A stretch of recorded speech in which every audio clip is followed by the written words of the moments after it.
Bismillahirrahmanirrahim. Assalamualaikum warahmatullahi wabarakatuh. Apa kabar sahabat muslim? Jumpa kembali di channel kesayangan kita, PCM Harjo Official.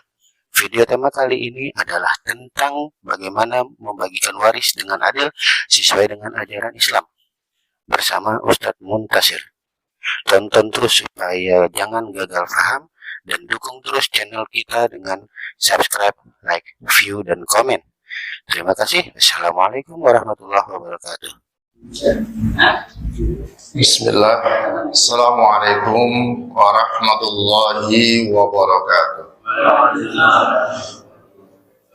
Innal hamdalillah nahmaduhu wa nasta'inuhu wa nastaghfiruh wa na'udzu billahi min shururi anfusina wa min sayyiati a'malina.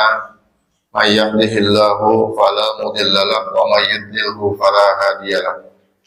أشهد أن لا إله إلا الله وحده لا شريك له وأشهد أن محمدا عبده ورسوله لا نبي ولا رسول بعده اللهم صل وسلم على محمد وعلى آله وأصحابه أجمعين. قال الله تعالى في القرآن الكريم وهو أصدق القائلين أعوذ بالله السميع العليم من الشيطان الرجيم يا أيها الذين آمنوا اتقوا الله حق تقاته ولا تموتن إلا وأنتم مسلمون. Ikhwah fillah, jamaah kajian Sabtu pagi PCM Muhammadiyah Harapan Jaya yang insyaallah sama-sama dimuliakan Allah Subhanahu wa taala. Alhamdulillah, pada kesempatan pagi hari ini kita kembali dipertemukan oleh Allah dalam satu majlis yang insyaallah majlis ini merupakan majlis yang penuh dengan keberkahan dan ridho dari Allah Subhanahu wa taala. Kajian kita pada hari ini akan membahas terkait dengan masalah warisan. Ya, satu perkara yang memiliki dampak yang sungguh berat bila kita abaikan. Namun sering kali kita mengabaikan perkara ini, ya, dengan berbagai macam alasan. Mempelajari ilmu waris itu hukumnya wajib, sunnah, mubah, atau haram? Wajib. Semua kita sepakat wajib. Ya. Mengapa kita wajib mempelajari ilmu waris? Alasan utamanya itu adalah karena masalah waris adalah masalah yang senantiasa akan pasti dihadapi oleh kita semua. Betul ya? Apakah ada di antara kita yang tidak akan mengalami bagian waris? Ada tidak? Tidak ada. Pasti semua kita mengalami bagian waris. Jadi suatu amalan yang pasti kita akan lakukan. Sesuatu amalan yang pasti kita lakukan dan wajib mengikuti ketentuan syariat, maka wajib pula kita mempelajarinya. Berarti ini hukumnya wajib apa nih? Wajib ain atau wajib kifayah kira-kira? Wajib ain. Ya. Nah, sekarang pertanyaannya, kenapa wajib gitu kan? Kenapa wajib kita mempelajari ilmu faraid? Di antara alasannya adalah ini alasan yang paling mendasar yang harus kita sama-sama tahu, yaitu adanya ancaman kekal di neraka. Ya, ternyata ada orang Islam, ya, yang masuk ke dalam neraka dan kekal di dalamnya. Yang selama ini kita tahunya kan yang masuk neraka kekal itu siapa? Hanya siapa? Orang kafir. Ternyata ada loh orang Islam yang masuk neraka dan kekal di dalamnya. Siapa itu?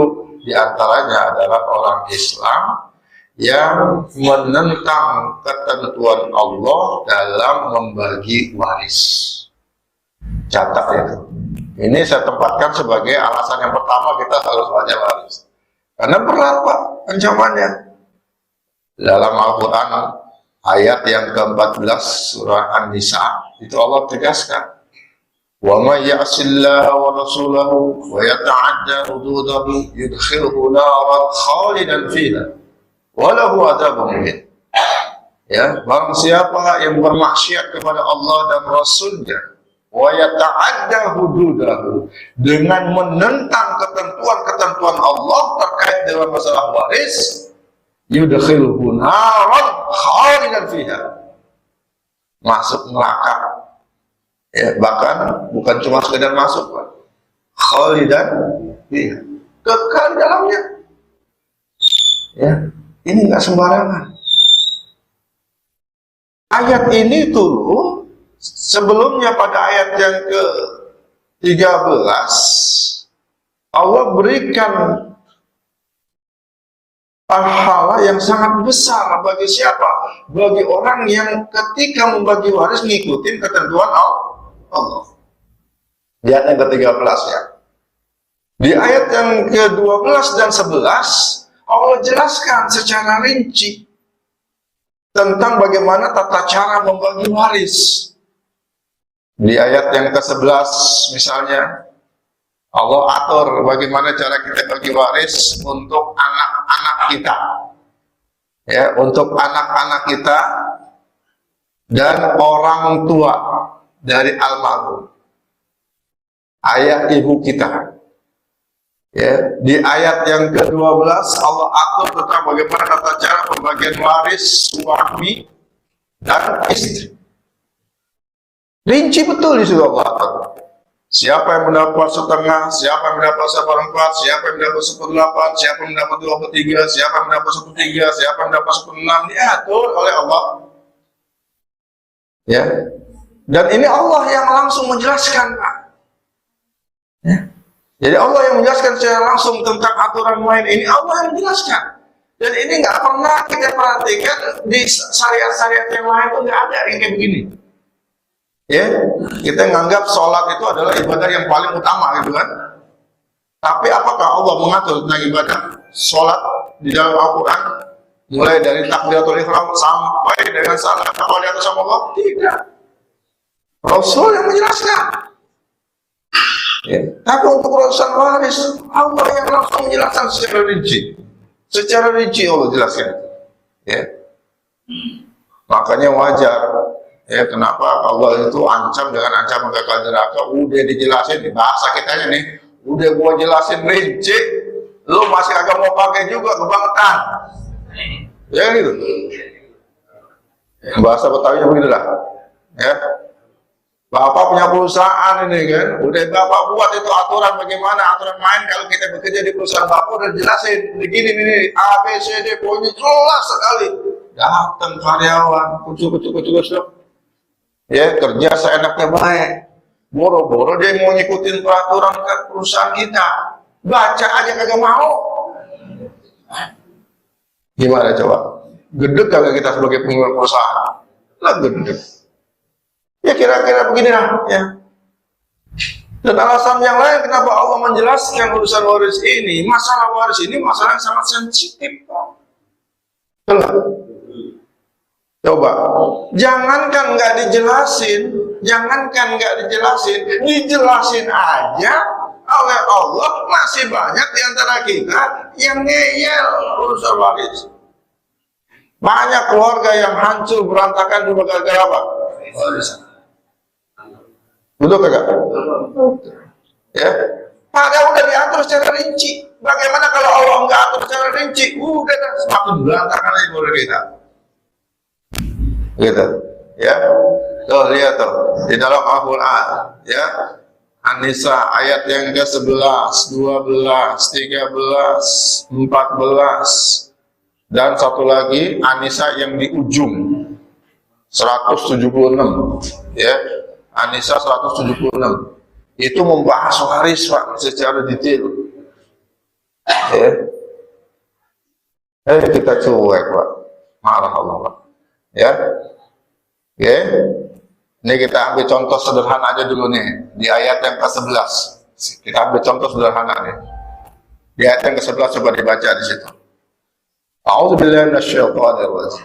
Yusikumullahu fi auladikum lidzakari mithlu hadzil unsayain.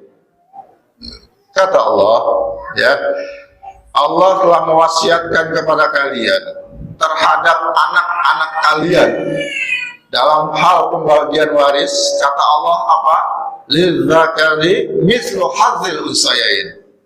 Bagi yang berjenis kelamin laki-laki, jenis kelamin laki-laki itu jatahnya 2 kali lipat daripada yang berjenis kelamin perempuan. Ya, 2 kali lipat, Pak.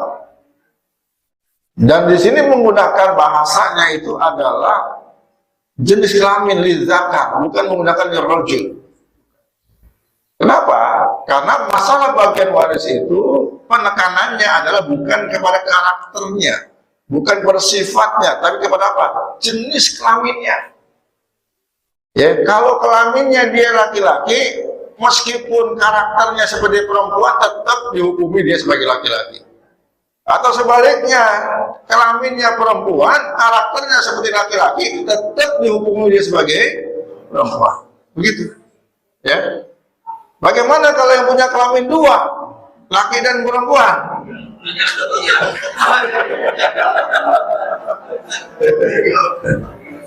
Ada kayak gitu? Ada. Ya, itulah yang disebut dengan banci dalam bahasa Al-Quran, khunsa. Ya, khunsa. Ya. Jadi ada. Dan itu dibahas oleh para ulama kita tentang bagaimana pembagian waris untuk banci, warisan untuk banci itu dijelaskan. Tapi banci yang dimasukkan sini bukan banci yang ininya apa namanya itu jadi-jadian, bukan. Ini memang banci betul-betul punya 2 kelamin. Ada kelamin lakinya ada, fardinya ada, ya kan? Kemudian juga untuk apa perempuannya ada, dua-duanya ada. Ya, kalau melihat banci seperti ini gampang sebenarnya urusannya. Tinggal lihat aja jalan keluarnya. Dia kalau pipis lewat mana? Ya kan? Dua-duanya ada tuh. Yang kelamin laki-laki ada, perempuan ada. Ya. Nah, kalau yang dari kelamin laki-laki, oh berarti dia dukung laki-laki. Kalau yang dia perempuan, keluar perempuan. Kalau laki kadang keluar dari jalur laki, kadang dari perempuan, gimana deh? Ya, ini bermasalah. Ya, ini disebut dengan khunsa muskil. Ya, khunsa yang bermasalah. Ya, oke. Jadi kata Allah kembali lagi kepada ini, ya kepada Allah, ya lidzakari mithlu hadzil unsayain, laki-laki jatahnya 2 kali dibandingkan dengan perempuan. Ini maksudnya gimana? Kalau ada seorang meninggal dunia, meninggalkan seorang istri dan 2 orang anak, ada anak laki, ada anak perempuan, laki perempuan, laki 1, perempuan 1. Maka nanti ya istri almarhum dikasih jatah 1/8. Ya. Kemudian anak almarhum ini dapat sisanya 7/8. Dengan catatan almarhum nggak punya ayah, nggak punya ibu. Ayah ibunya meninggal lebih dulu. Ya, ayah almarhum, ibu almarhum juga sama. Yang ada cuma istri almarhum dengan anak-anak almarhum. Anak laki 1, anak perempuan 1. Maka 1/8 untuk istri, 7/8 untuk anak-anak. Ya, dimana dengan ketentuan anak laki jatahnya 2, anak perempuan jatahnya 1. Berarti 7/8 itu nanti dibagi untuk anak laki-laki 2/3 kali 7/8 dikali hartanya, harta warisnya. Anak perempuan berarti 1/3 dikali 7/8 dikali total harta warisnya. Itu bagiannya seperti itu. Paham ya? Nah, ini kalau anaknya laki perempuan satu-satu. Kalau anaknya laki perempuan, lakinya 2, perempuannya 1, bagaimana? Laki 2, perempuan 1, berarti laki 2 kali 2, 4, perempuan 1, 5. Berarti 7/8 nanti untuk anak laki-laki dikali dengan 2/5 dikali 7/8 dikali harta warisnya. Anak perempuan 1/5 kali 7/8 kali harta warisnya. Selesai. Ya. Paham ya? Nah, kemudian bagaimana kalau seandainya anaknya itu perempuan 2? Fa'in kunna nisa'an. Tuh, lihat tuh lanjutan ayatnya. Fa'in kunna nisa'an fawqasnataini falahunna sulusa ma tarak. Kata Allah. Kalau anaknya 2 perempuan, ya, atau lebih dari 2 perempuan, fawqasnataini itu di atas 2, ya, atau sama dengan 2 anaknya perempuan tok, nggak ada anak laki-laki, perempuan tok, ya. Falahunna sulusa ma tarak. Maka baginya 2 anak perempuan itu mendapatkan sulusa 2/3, ya, 2/3 dari harta waris yang tersisa, ya. Jadi lah, Pak Ustadz, masih ada sisa dong kalau gitu. Nah, ya kan? Masih ada sisa dong. Kan istrinya cuma dapat 1/8. Ya kan? Anak perempuannya dapat 2/3. Masih ada sisa dong, Pak Ustadz. Ya, sisanya dicarikan lagi. Nanti siapa yang berhak untuk mendapatkan asobahnya ini. Ya, dicarikan. Jadi bukan 2/3 dikuasain semua sama anak perempuan yang 2, bukan. Enggak, ya. Sisanya dicarikan penerima asobah. Makanya nanti ada ahli waris itu, ya, ada ahli waris yang mendapatkan bagian yang pasti, ya, ada ahli waris yang mendapatkan asobah. Ahli waris yang mendapatkan bagian yang pasti itu adalah ahli waris yang mendapatkan bagian dengan angka-angka seper tadi. 1/2, 1/4, 1/8, 2/3, 1/3, 1/6. Tuh, itu ahli waris yang mendapat bagian yang pasti. Dan umumnya yang mendapat bagian pasti itu dari pihak perempuan. Dari pihak perempuan.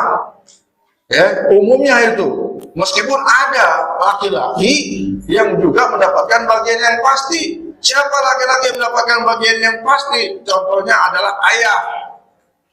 Ya, ayah almarhum. Ayah almarhum itu bisa mendapatkan bagian yang pasti. Ya, ayah almarhum bisa dapat 1/6. Ya, bisa dapat 1/6 plus asobah. Bisa mendapatkan asobah. Ada 3 kemungkinan buat ayah. Begitu. Ya, terus siapa lagi? Laki-laki yang mendapatkan bagian yang pasti, kakek. Ya, kakek ayahnya ayah. Ya, dapat hal yang sama seperti ayah. Karena kakek itu merupakan sama dengan ayah. Jadi kalau ayah kagak ada, kakeknya ada, maka kakeknya yang menggantikan posisi ayah. Berarti jatahnya ayah yang 1/6, ya, 1/6 plus asobah itu diambil sama kakek. Ya. Selain daripada itu, ya, itu laki-laki, pihak laki-laki dia berhak mendapatkan asobah. Anak laki-laki, ya, cucu laki-laki dari anak laki-laki, saudara kandung laki-laki, saudara seayah laki-laki, keponakan laki-laki, keponakan laki-laki dari saudara seayah, paman kandung, paman seayah atau sekakek, anaknya paman kandung, apa dalam istilahnya itu? Bukan keponakan, apa sepupu, ya, sepupu, ya. Terus anaknya paman yang seayah atau sekakek yang laki-laki, itu semuanya asobah, semuanya asobah.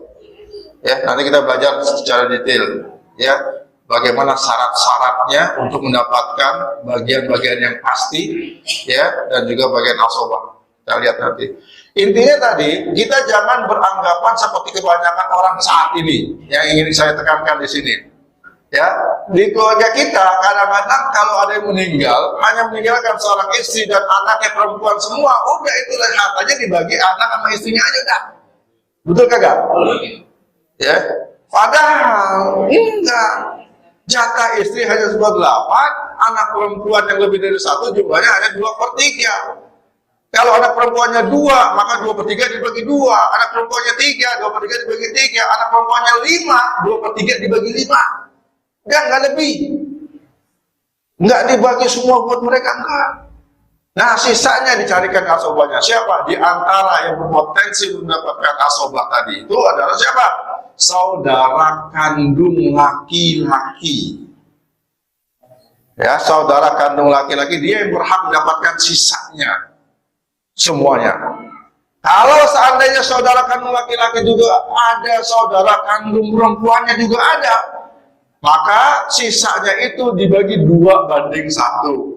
Berlaku lagi ketentuan lidzakari mithlu hadzil unsayayn. 2/1. Understand? Yes, I stand under you.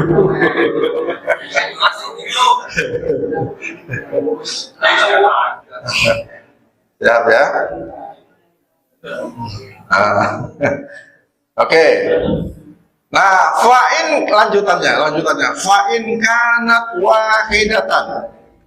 Kalau anak perempuannya itu hanya 1 orang, falahan nisfu, maka baginya hanya dapat setengah, enggak lebih. Setengah, enggak lebih. Ya. Jadi istri dapat 1/8, anak perempuan yang semata wayang dapat setengah. Enggak menghabiskan seluruhnya, enggak. Sisanya kemana? Cari lagi tadi. Ya. Saudara kandungnya ada enggak? Saudara kandung nggak ada, anak saudara kandung laki-laki, keponakannya, ya, ponakannya. Kalau saudara sayangnya nggak ada juga, saudara kandung nggak ada, saudara sayangnya ada, maka saudara sayang ini yang berhak untuk mengambil sisa. Saudara kandung nggak ada, saudara sayang nggak ada, adanya keponakan alias anak dari saudara kandung laki-laki. Maka dia yang berhak untuk mengambil semuanya. Ya. Jelas ya? Tuh, itu baru setengah ayat, Pak. Udah setengah ayat itu kita sudah ngerti banget, rinci banget Allah kasih caranya. Ya setengah aja dulu dah, ya kan? Oke? Nah ini alasan yang kedua kenapa kita wajib belajar waris. Allah menjelaskan secara langsung dan rinci, ya. Nah, alasan yang ketiga, kenapa kita wajib belajar waris? Karena adanya perintah Nabi secara khusus tentang mempelajari waris. Dan ini nggak pernah dilakukan terhadap syariat yang lain. Ya, mana dalilnya? Nih, lihat. Jadi dalam hadis riwayat Ibnu Majah, Ad-Darqutni dan Al-Hakim, Rasulullah Shallallahu Alaihi Wasallam itu pernah memerintahkan kepada Abu Hurairah. Ya Aba Hurairah, ta'allamul faraid wa'allimuha. Wahai Abu Hurairah, pelajari ilmu waris itu. Pelajari ilmu waris. Ini perintah bukan? Perintah langsung dari Rasulullah. Ya. Bahkan Rasulullah bukan hanya memerintahkan kita untuk belajar. Wa'allimuha, ajarkan juga itu ilmu waris. Ajarkan itu ilmu waris. Setelah kita belajar nih, ya ajarin ilmu ini. Ya, bapak-bapak kan sekarang lagi belajar nih, alhamdulillah. Ya, kewajiban untuk mempelajari sudah gugur. Tapi ada kewajiban yang berikutnya apa? Wa'allimuha, ngajarkan juga ilmu ini. Bagaimana ngajarinnya Pak Ustadz? Enggak mesti harus duduk seperti ini, seperti saya di depan begini, enggak. Paling enggak minimal kita ajarin siapa? Calon ahli waris kita. Mah, sini. Nak, sini nak. Ya, ini papa mau pesan. Nanti kalau papa mati, ya, tolong ya, harta yang papa punya ini, kau bayarkan dulu utang papa, kau keluarkan dulu wasiat yang papa wasiatkan, ya, yang tidak lebih dari 1/3 dari total harta papa. Ya, nanti setelah itu kau bagi waris sesuai dengan wasiat Allah. Kamu mah nggak lebih dari 1/8 dapatnya. Ingetin, awas. Anak-anak, kalau aku orang tua aku masih hidup, nanti tolong ayahku kau kasih setengah. Ibuku masih hidup, ibuku kau kasih setengah juga. Sisanya baru kau berikan kepada anak-anak. Ya, dengan ketentuan anak laki 2 kali lipat dibandingkan dengan anak perempuan. Selesai. Tugas beres. Misi selesai. Ya, wa'alimuha, mengajarkan itu selesai. Inilah kita ajarkan kepada mereka. Ada dua-duanya yang suami istri akan ngaji enak, ya kan? Nggak ada pengajaran lagi gitu kan? Nah, tinggal ngajar anak-anaknya aja, gitu. Ya. Karena Rasulullah SAW ini beralasan kenapa kita wajib belajar waris. Di antaranya adalah fa'innahu nisful ilmi. Ilmu waris itu adalah ilmu yang bobotnya itu sama dengan separuh daripada ilmu yang ada di dunia ini. Ya. Gimana sampai sebegitu hebatnya ilmu waris ini, sampai dikatakan Rasulullah bobotnya separuh daripada dunia? Iya Pak. Bapak belajar waris, Bapak juga belajar matematika. Belajar waris, belajar psikologi. Belajar waris, belajar ilmu forensik. Belajar ilmu kedokteran, belajar ilmu biologi, belajar ilmu akuntansi. Coba, ya. Jadi kita memang betul-betul di dalam belajar waris ini banyak ilmu yang terrelated gitu loh, yang terkait dengan ilmu waris ini. Makanya kalau orang sudah mempelajari ilmu waris ini sebenarnya ya untuk mempelajari ilmu-ilmu yang lain dia sudah punya modal. Sudah punya modal. Ya. Baik, kemudian yang berikutnya Rasulullah mengatakan wa yunsa, ya, wa yunsa, ilmu waris itu adalah ilmu yang seringkali dilupakan orang. Betul kagak? Ya, ini kan diantara satu majelis taklim ini yang sudah belajar ilmu waris, saya yakin kehitung dengan jari, ya kan? Yang belum pernah belajar atau yang baru pertama kali belajar, saya yakin banyak di sini. Ya, banyak. Artinya apa? Emang sudah kenyataan. Mana majlis taklim atau masjid-masjid yang membuka bab waris secara panjang pembahasannya? Ada sih, tapi sangat jarang sekali. Ya, ini bukti. Wa huwa yunsa. Ya, wa huwa awwalu ma yunsa'u min ummati, dan ilmu waris itu adalah ilmu yang akan pertama kali diangkat dari umatku. Ya, ini udah ciri-ciri akhir zaman dah. Kalau orang banyak kagak ngerti ilmu waris, sudah ciri-ciri akhir zaman. Baik. Alasan yang lain, yang keempat, mempelajari. Kenapa kita wajib belajar waris? Karena mempelajari kalau kita tidak mempelajari ilmu waris, maka berpotensi kita akan makan harta haram. Berpotensi akan makan harta haram. Ya, Allah mengingatkan kita, wala ta'kulu amwalakum bainakum bil batil. Al-Baqarah 188. Jangan kamu makan di antara kalian itu harta dengan cara yang batil. Memakan harta di antara kalian itu sangat besar potensinya terjadi dalam masalah waris. Dalam masalah waris, Pak. Kenapa? Antara orang yang terdekat dengan kita, ya, itu yang paling berpotensi kita memakan harta haram itu. Kita bagi waris nggak sesuai dengan wasiat Allah, makan harta haram kita, ya. Yang harusnya bukan hak kita nikmati. Haram bukan ini? Haram. Ya, gosok kita memakan harta yang bukan menjadi hak kita tanpa izin dari yang punya hak tersebut. Ya, hati-hati nih, ya. Makan harta haram kan berat, Pak. Ya enggak? Dampak dari harta haram itu banyak sekali, berat sekali. Di antaranya apa? Doa kita nggak dikabulin. Betul kagak? Ya.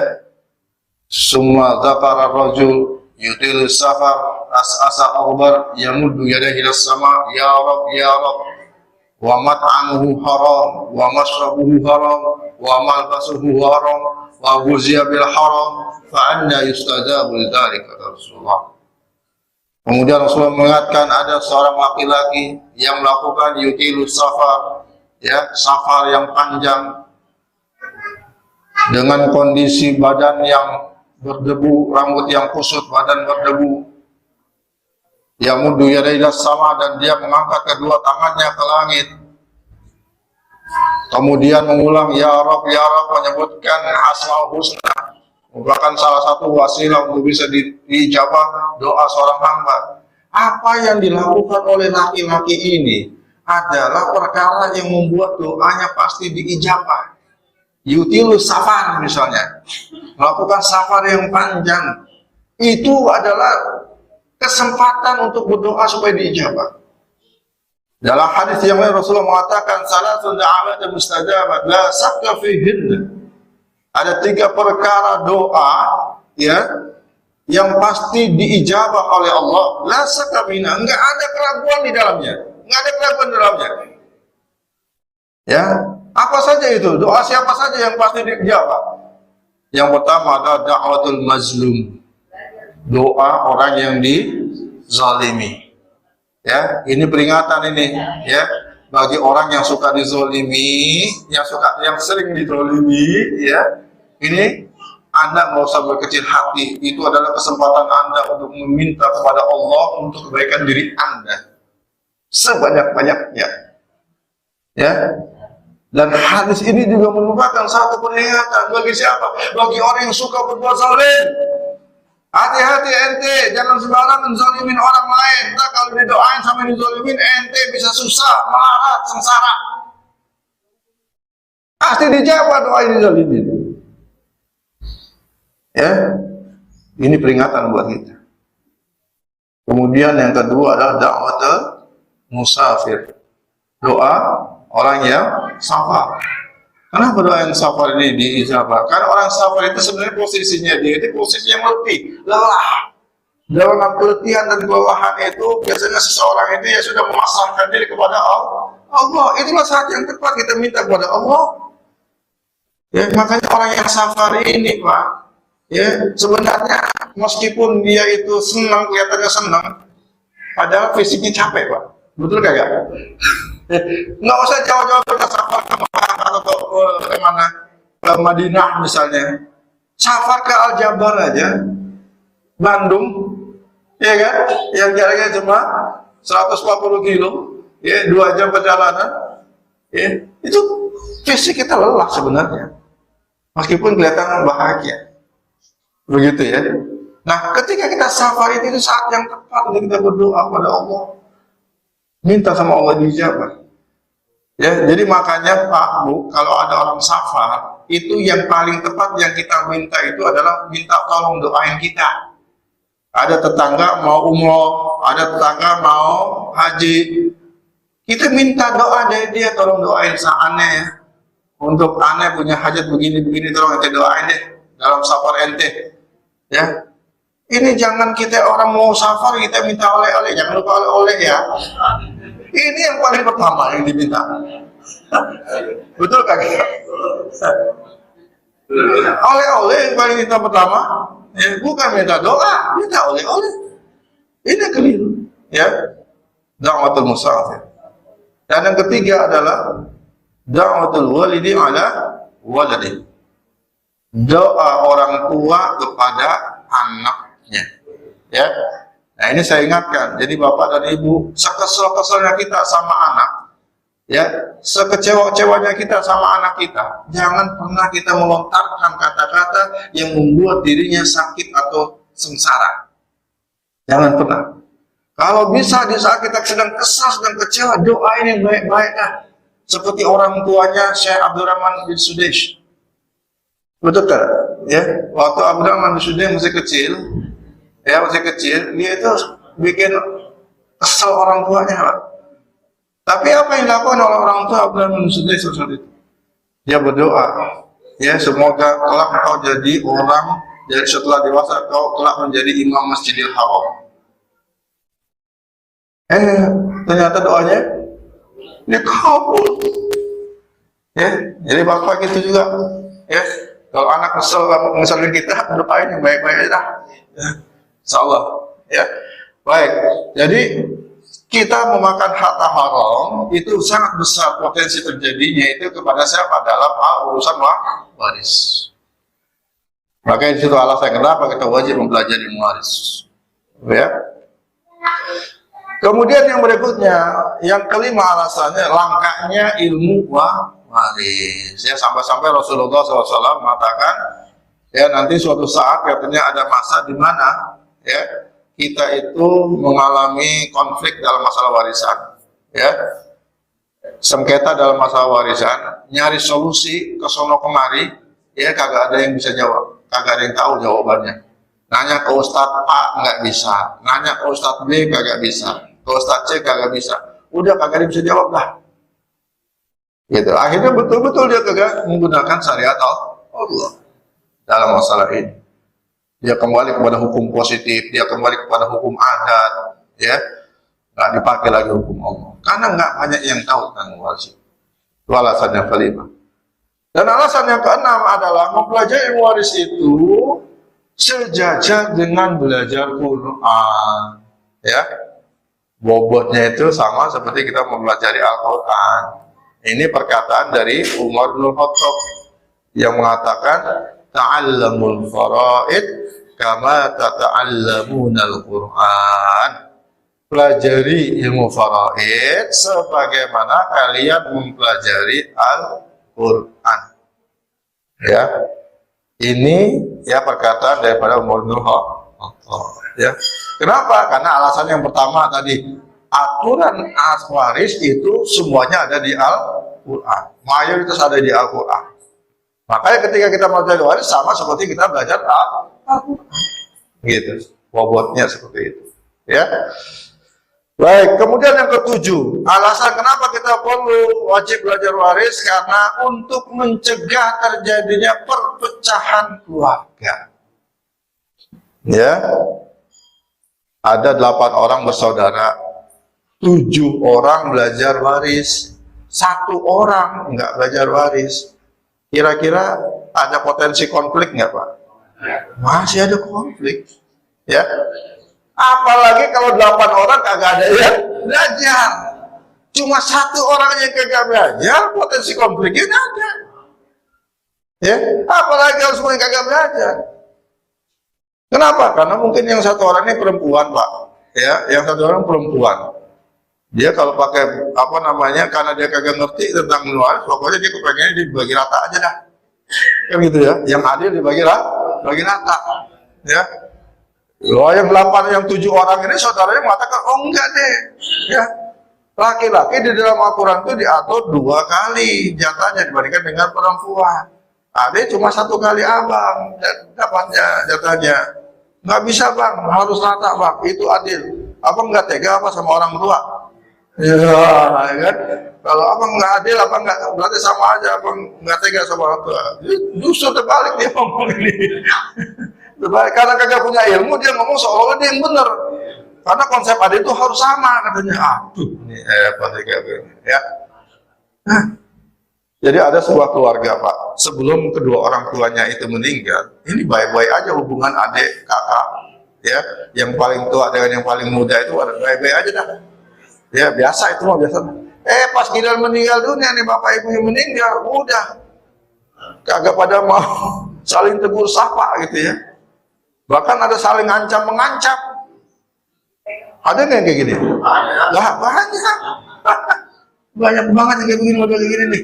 Ya itulah makanya kenapa Allah jelaskan secara rinci dalam Al-Quran secara langsung. Udah dijelasin aja masih pada belantang. Ya apalagi nggak dijelasin secara rinci. Ya. Oke, ini alasan yang ke-7, ya. Jadi mencegah terjadinya perpecahan keluarga. Yang ke-8, mudah dan sederhana Pak. Belajar waris itu bukan perkara yang susah. Belajar waris itu perkara yang mudah, ya. Perkara yang mudah, bukan perkara yang susah. Ya, Pak Ustadz ada matematikanya. Matematikanya sederhana kok, cuma 1 dikurangi 1/4 berapa? 3/4. 1 dikurangi 1/8 berapa? 78. Enggak susah kan? Enggak susah. Enggak pakai rumus Pitagoras. Enggak pakai rumus sin cos tan, enggak perlu. Ya. Baik. Yang mudah dan sederhana. Nah, kita harus masukkan dulu dalam persepsi kita dulu, ya. Ana inda zonni abdi, kata Allah, kan begitu kan ya, kan? Jadi kalau kita menganggap gampang, masih gampang nih, insya Allah, ya kan? Kalau kita bilang susah, ya susah, gitu kan? Nggak masuk belajarnya.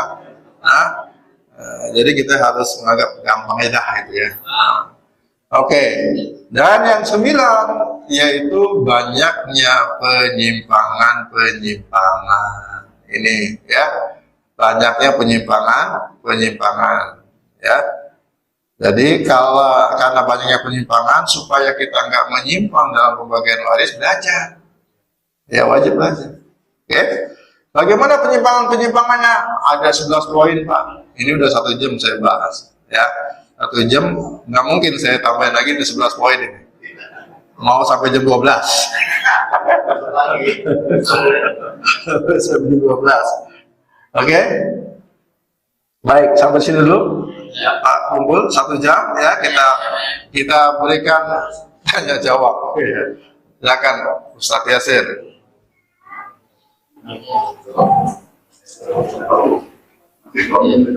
Masih?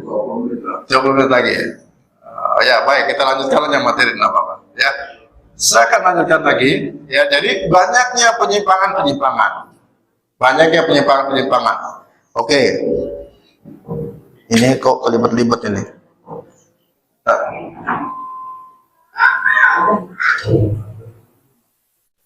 Kita perhatikan apa penyimpangan yang terjadi. Mulai dari yang pertama, ya, kita lihat 11 penyimpangan. Yang pertama adalah ini yang paling sering terjadi, di mana kita menyamakan bagian anak laki-laki dengan anak perempuan, ya. Apa sih alasannya, Pak? Kenapa sih kita maunya bagi rata aja gitu? Adil, ya. Karena kita merasa yang adil itu harus dibagi rata, gitu kan? Padahal dalam Islam itu adil dikatakan wadu syai'in fi kulli mahalli. Menempatkan sesuatu itu sesuai dengan porsinya masing-masing. Ya, porsinya itu ya harus sesuaikan. Sesuai dengan apa? Sesuai dengan kebutuhan. Kebutuhan anak laki-laki lebih berat, lebih besar dibandingkan dengan kebutuhan perempuan. Kenapa? Karena yang laki-laki itu punya tanggung jawab nafkah. Perempuan nggak pernah punya tanggung jawab nafkah.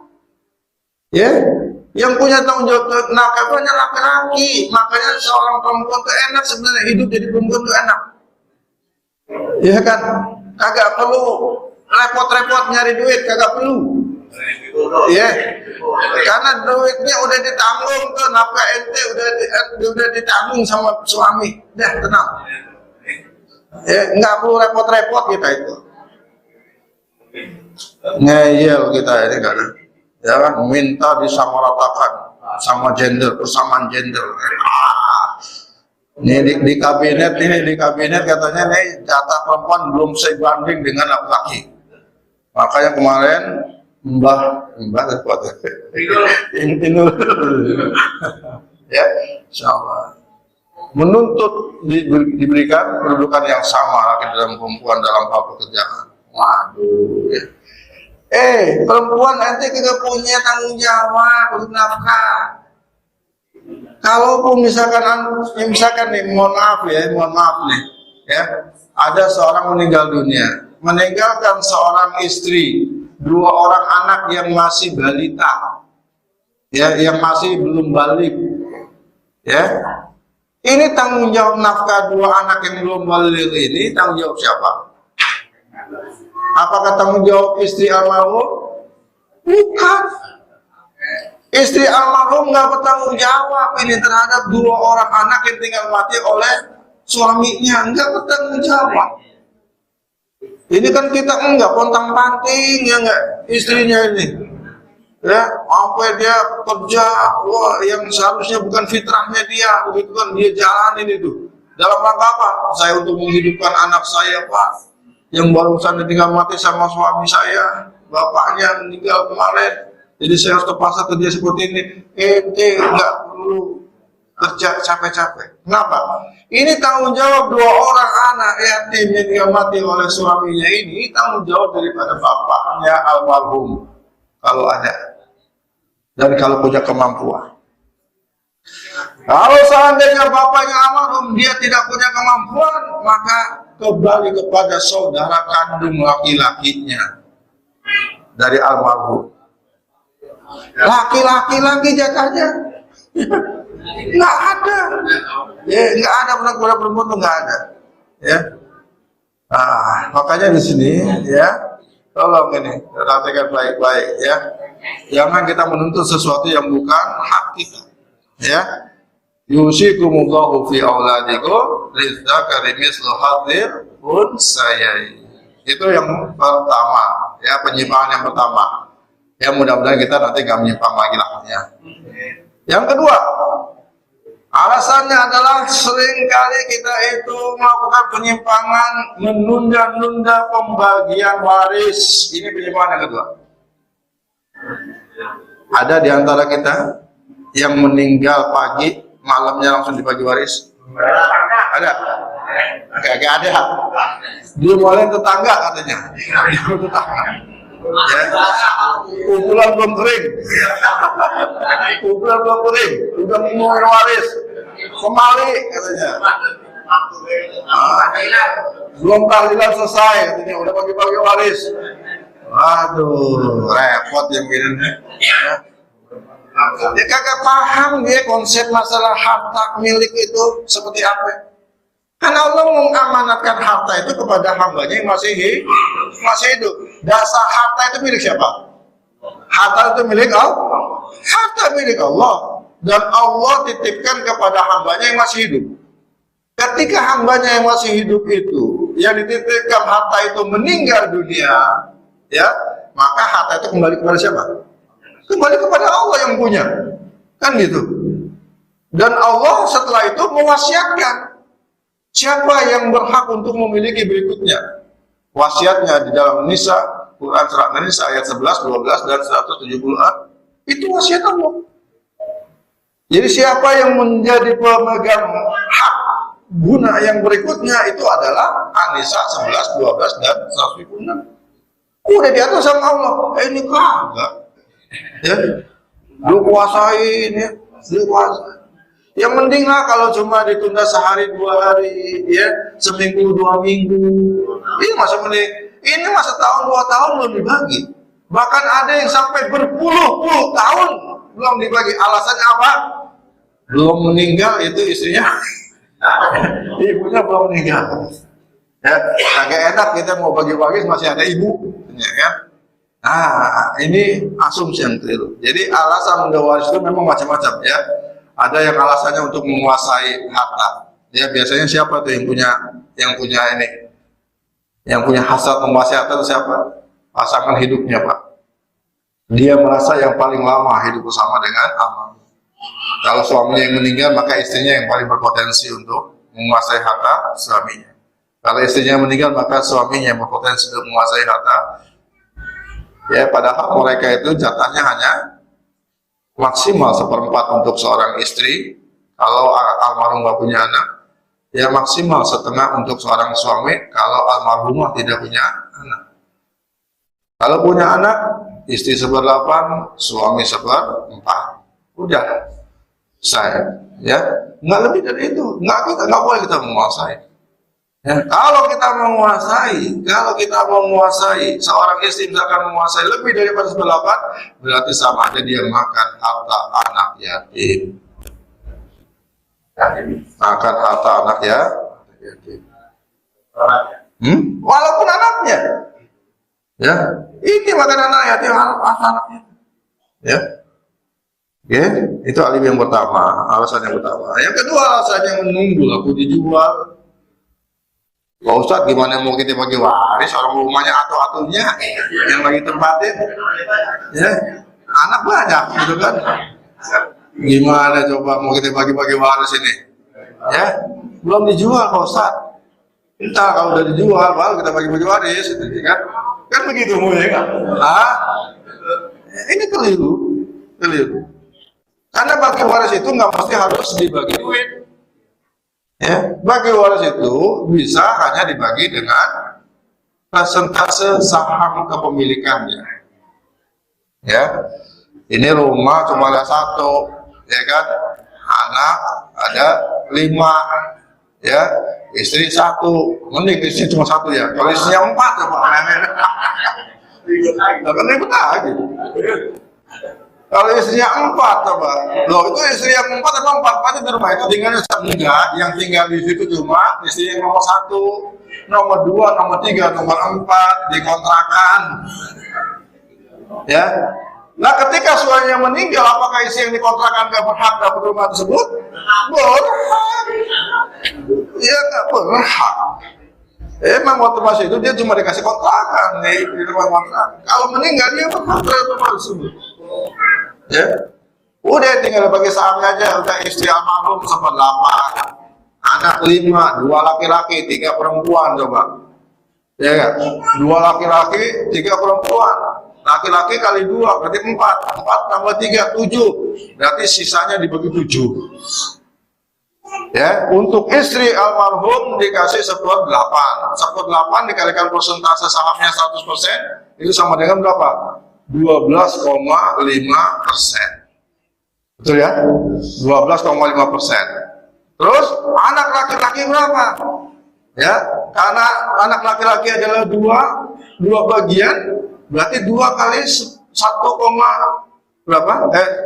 2 kali apa ya? 12,5 ya. 12,5 yang istri 12,5. 12,5%. Ya, kemudian sisanya kan 7, pas itu kan? 7 dibagi 7 berarti kan? Bagi 7 berarti 12,5%, 12,5%. Berarti untuk anak perempuan dapat 12,5%, anak laki-laki 12,5% kali 2. Berarti berapa persen? 20%. Berarti sahamnya jelas tuh. Anak laki-laki 25%. Kalau sudah jelas sahamnya masing-masing, maka nanti suatu saat rumah itu dijual, berapapun lakunya, udah tinggal bagi dah tuh. Ya berapapun jumlahnya bagi sesuai dengan persentasenya. Oke? Gimana? Kagak perlu manggil.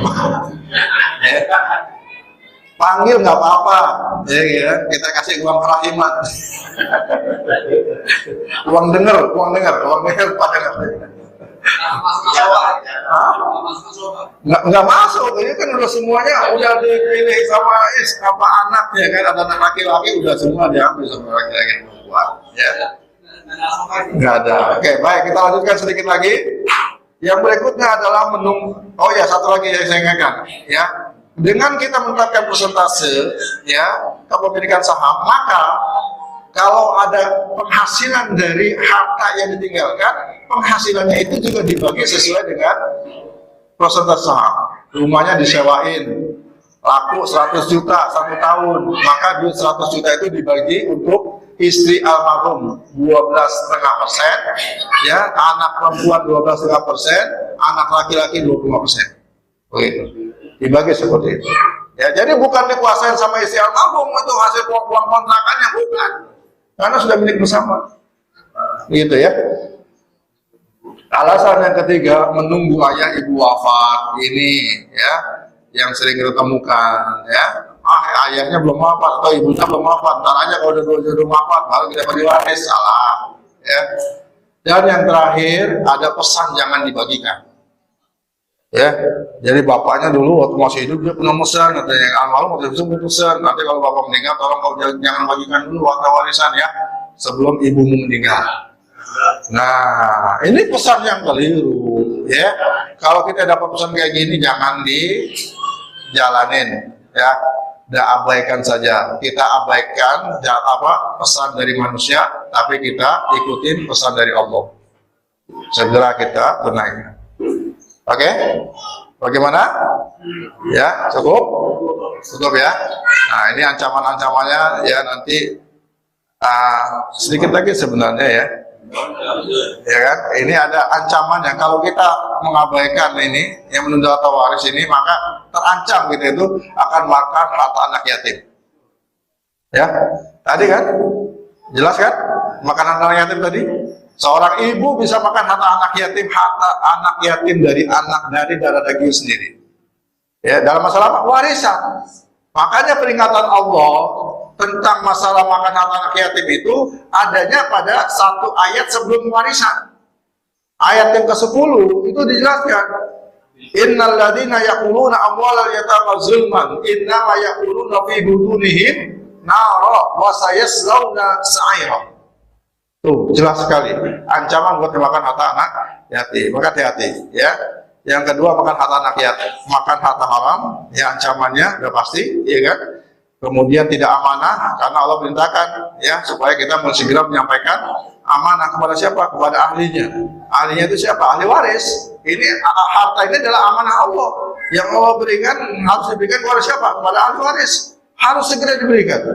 Jangan kita abaikan, jangan kita tunda-tunda. Dan yang berikutnya adalah potensi zalim. Kalau kita menunda-nunda balik kita zalim, sama saja kita menunda pembayaran utang sementara kita mampu untuk membayar utang. Matlul ghaniyyu zulm. Ya, dan yang terakhir adalah adanya sifat munafik. Ya, sifat munafik pada diri kita kalau kita menunda pembagian waris. Ya, kenapa? Karena salah satu ciri daripada orang munafik itu adalah idza tumina khana. Kalau dia diberikan satu amanah dia berkhianat. Ya, jadi demikian ya. Wallahu a'lam. Saya pikir cukup ya untuk kajian kita pada hari ini. Mudah-mudahan Allah Subhanahu wa taala memberikan kemudahan pemahaman kepada kita dan sekaligus kemudahan dalam menjalankan mengamalkan dalam hidup kita sehari-hari. Amin ya rabbal alamin. Kita tutup dengan doa kafaratul majlis. Subhanakallahumma wa bihamdika asyhadu an la ilaha illa anta astaghfiruka wa atubu ilaik. Assalamualaikum warahmatullahi wabarakatuh.